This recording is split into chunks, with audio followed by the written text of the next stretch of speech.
In the name of the Father, and of the Son, and of the Holy Spirit. Amen. For the third Sunday in a row, the Gospel reading comes to us from John's Gospel. And it has, as it has for the last 2 weeks, the bread theme. So you might think that John thinks the bread theme is important. But as Jesus said in this reading, these people are running after him because they want full bellies.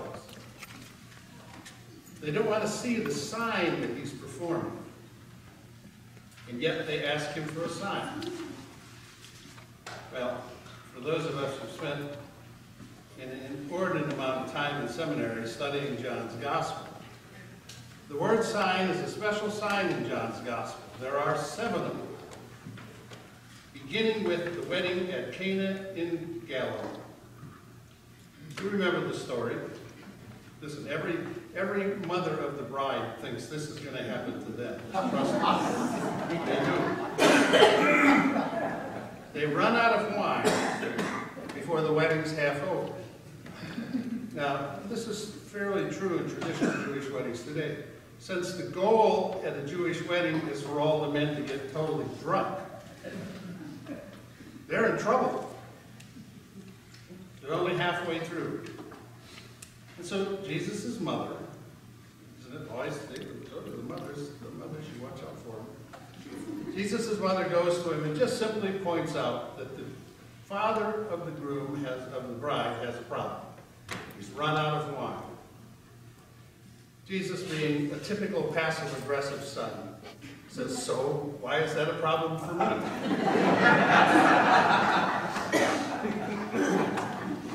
But he's also a good Jewish son.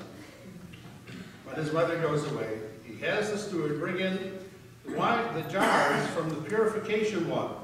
At the wedding, everybody had to purify themselves before the wedding feast could begin. Now, we have a pretty good idea about these jars. They're not little jars. They usually hold somewhere around 60 gallons of water.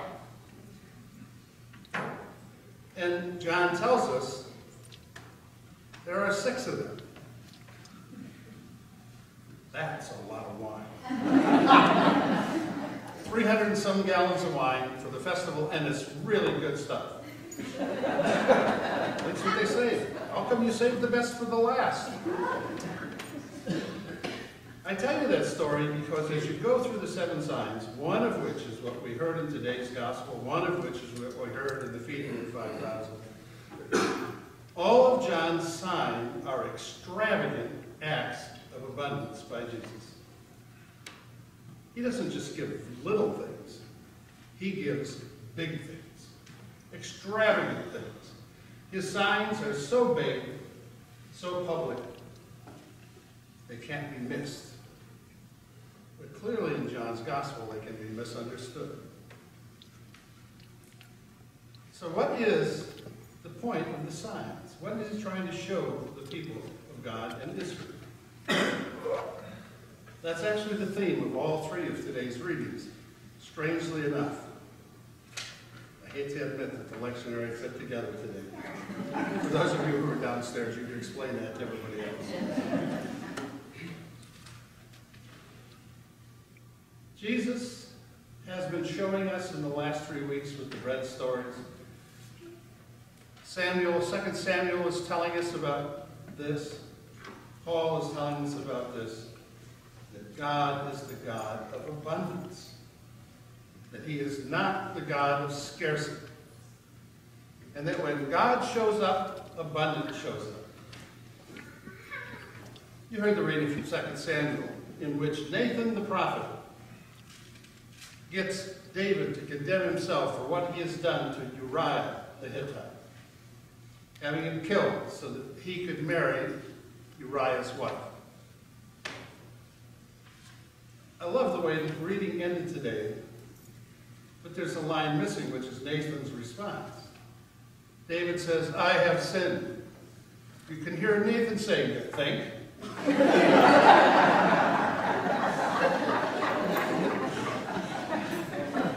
But what happens after that?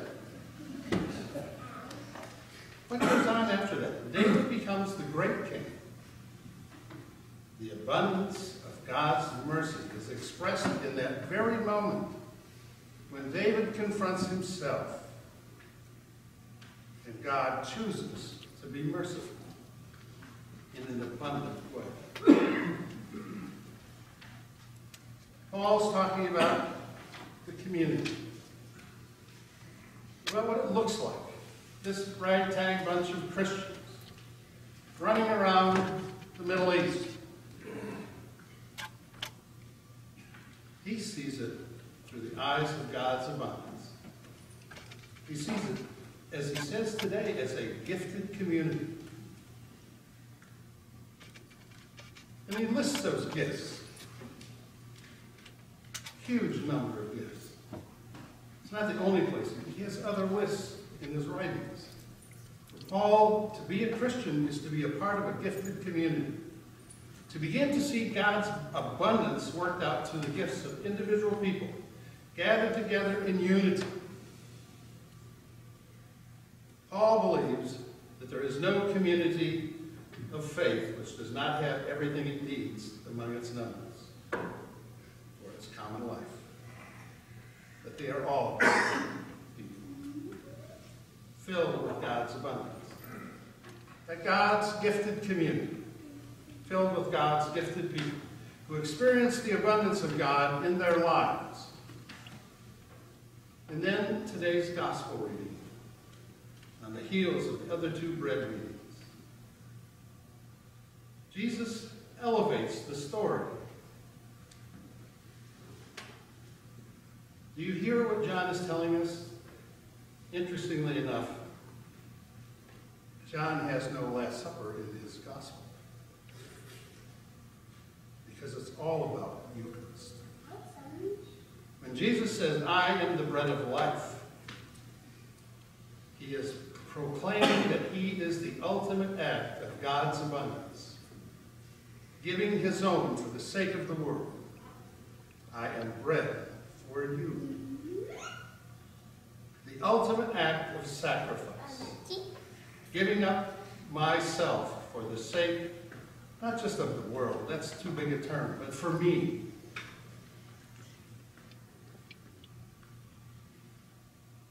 So what happens to us as human beings? We live in a world whose fundamental assumption is based on scarcity. We live in a culture whose primary fear is that there won't be enough for me.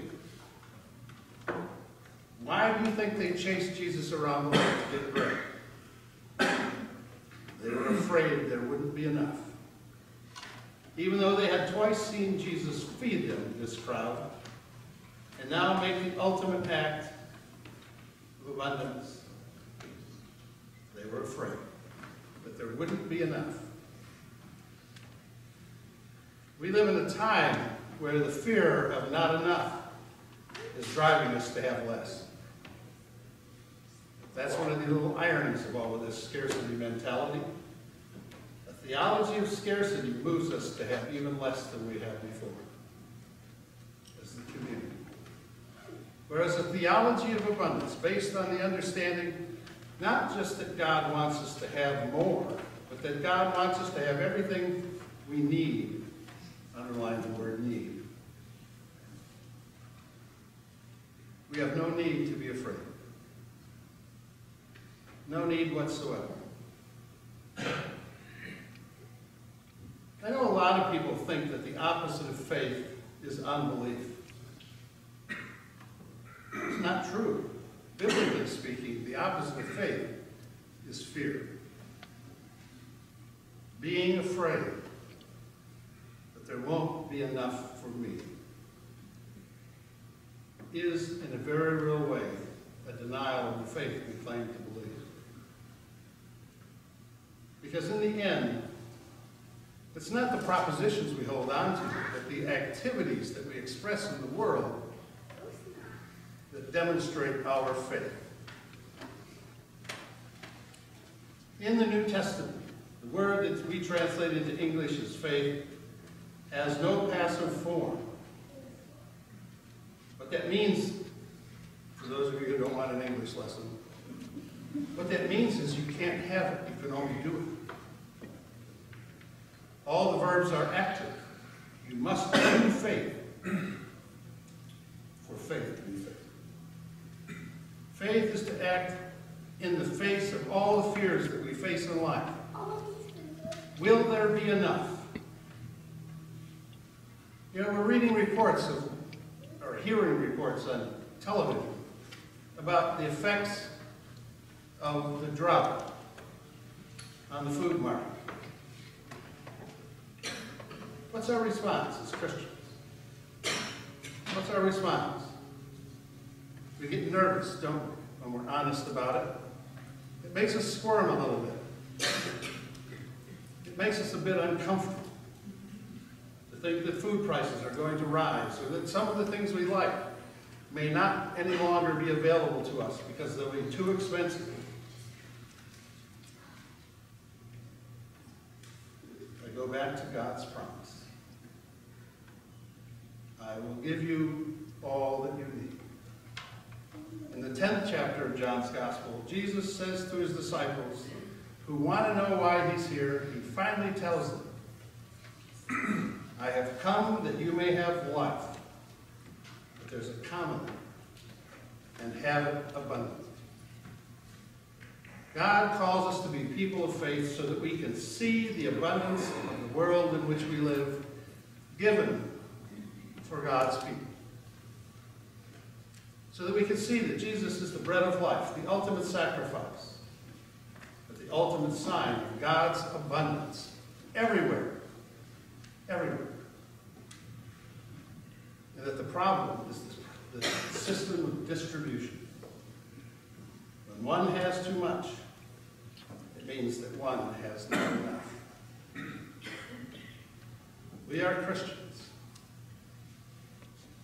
We are called to be people of faith.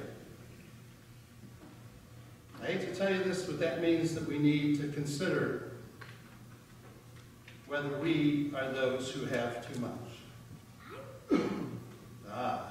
See, there's the tricky word, too much. By whose definition? I was told by a very wealthy man that there is no such thing as too much money. Or too much of this, or too much of that. But we have to face that. We live in a world where there are more have-nots than have-nots. How do we change the system of distribution? How do we act on God's abundance once we see it? How do we make sure that all have the opportunity to experience that abundance? Jesus came that everyone could see that that abundance is here. That everyone could go to the wedding feast and experience it. He was so committed to that principle that he was willing to give up his life to be bread for the world. All he asked me to do is to give one little crumb. It seems fair. It seems right. It seems gospel. My prayer is that I have the courage to do it, to consider it, and then to act on it.